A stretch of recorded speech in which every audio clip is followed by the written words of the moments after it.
Konnichiwa. Welcome to our brand new episode of the Voices of Kakehashi channel.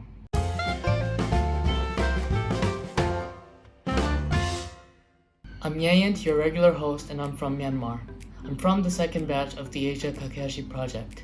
We understand that communication is key when you're going to Japan and when you're going to be communicating with Japanese peers, your host family, and even your dorm mates. So today we bring you a special video, 7 ways to learn Japanese effectively. Number 1, be confident and motivated. Confidence is an essential part when you're going to learn a new language. And without confidence, it would be very hard for you to actually learn the Japanese language because you're going to be struggling. And another thing is, don't feel judged. I mean, you're not a Japanese person and it's not your mother tongue. For beginners, you're just getting started. You're going to have a long way to go, but think of this as a chance to actually speak with real Japanese people and improve your speaking skills. And don't feel disappointed with yourself because you meet exchange students who can speak natural Japanese like they're real Japanese people and they're really fluent. They've spent years to actually learn the Japanese language and they've struggled a lot, just like you if you're getting started. So take that as a motivation and push yourself through. Make friends with them, communicate with them in Japanese, and actually ask them for study tips. Number 2, expose yourself to the language. Try reading signs around the city. Like personally for me, I used to read the signs around the city when I'm cycling or when I'm going to school, and I also read the labels of the products at the supermarket. And another thing is watch Japanese television. Japanese television programs usually have both hiragana and kanji subtitles, which would help your reading skills and your listening skills as well, because you're going to be listening to real Japanese people having conversations or actually making jokes, a lot of other things. Sometimes in Japanese television programs, there can be an actual show about your country. For me, I'm from Myanmar, and actually I saw a show about my country, and I took it as a chance for me to actually talk to my host family about it, and that also improved my speaking skills. Another thing is texting. Texting is actually a very underrated way of learning Japanese, but when I was in Japan, I used the Line application to talk to my Japanese friends or even text my LP about my day, because when you're texting, you're actually going to be building your own sentences, and it's actually cool because people usually text and it is not as boring as really studying. So you'll be able to text with your Japanese friends and talk about funny things. At the same time, you're going to be building your own sentences in Japanese, which will really help you improve your sentence structure. And one last thing, it's actually a really fun thing to do, and it's actually a mainstream thing in Japan when you're hanging out with friends, and it is going to the karaoke. When you go to the karaoke, you're going to be singing in Japanese, reading Japanese lyrics, and actually having fun with your friends at the same time. It sounds so fun. Like, I already feel like going back to the karaoke and sing in Japanese with my friends.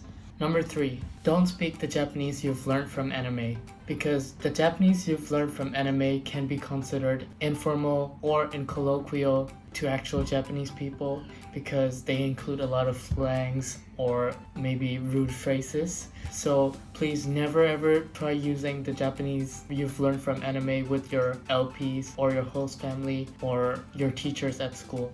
Maybe you can use it with your friends at your Japanese high school, but it may even be considered rude if you guys are not close enough. So I actually don't suggest using the Japanese you've learned from anime, and instead actually start from the basics, start learning from the polite form of Japanese and the casual form of Japanese, and actually try to improve yourself. But if you're actually close enough with your Japanese friends in high school, you can start learning their slangs or their dialects, and I think it will actually help make your Japanese even more natural and sound like a real Japanese person. But I don't suggest using the Japanese you've learned from the anime.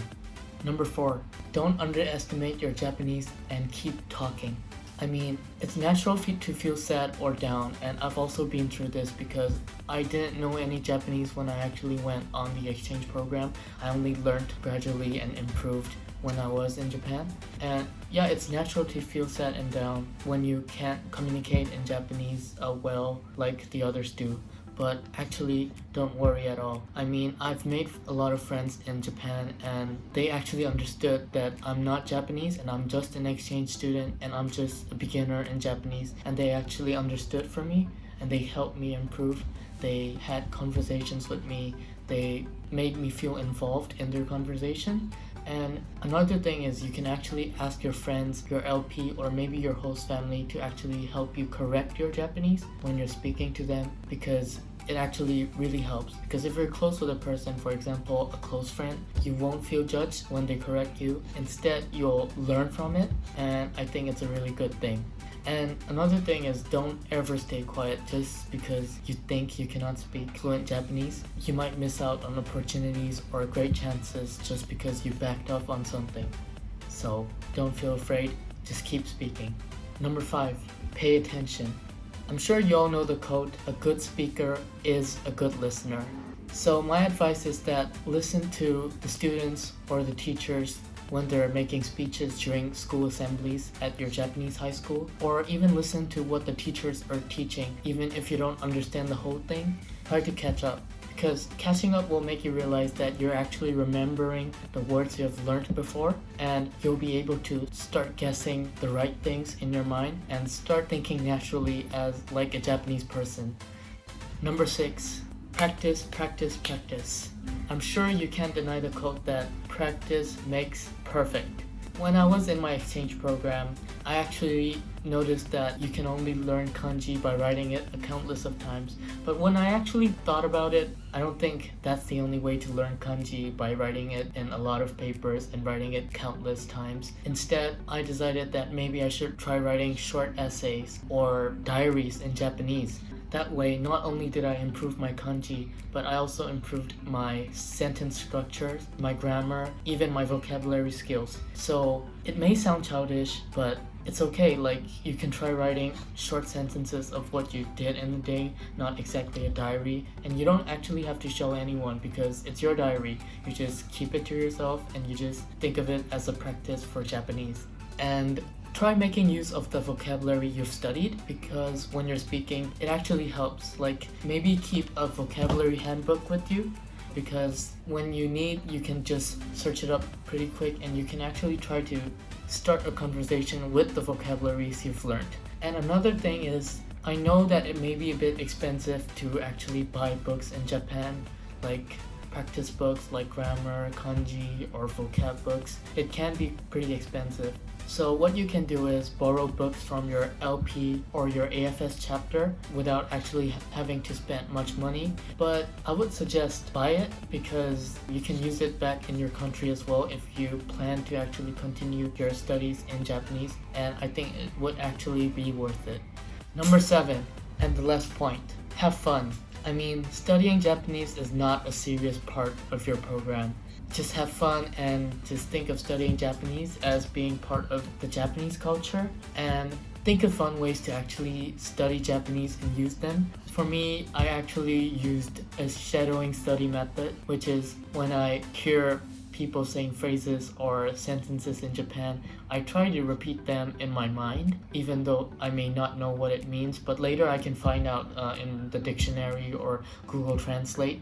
So try finding fun ways to study, and don't push yourself too hard. Like, you don't have to study Japanese day and night and actually make it as a burden to you. Just take it as a fun thing. Like, you're trying out something new, you're trying out something to actually communicate with people around your area and be close to Japanese people and actually be a bridge with the Japanese people. And no matter how much you've improved during your stay in Japan, you should be proud of yourself that you're actually learning Japanese and speaking Japanese with real Japanese people in Japan. So have fun. Thank you very much for watching my video.